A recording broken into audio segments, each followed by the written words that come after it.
வைத்தவன் யாரு? கையோடு சிக்காமல் காற்றை வைத்தவன் யாரு? இதை எண்ணி எண்ணி இயற்கையை வியக்கிறேன். எட்டாத உயரத்தில் நிலவை வைத்தவன் யாரு? பெண்ணே பெண்ணே,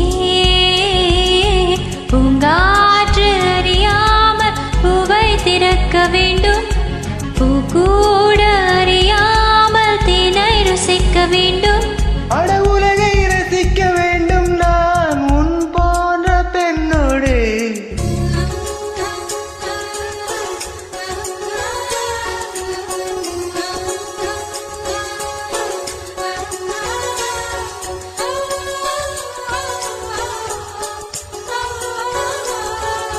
வெண்ணிலவே வெண்ணிலவே விண்ணை தாண்டி வருவாய, விளையாத ஜோடி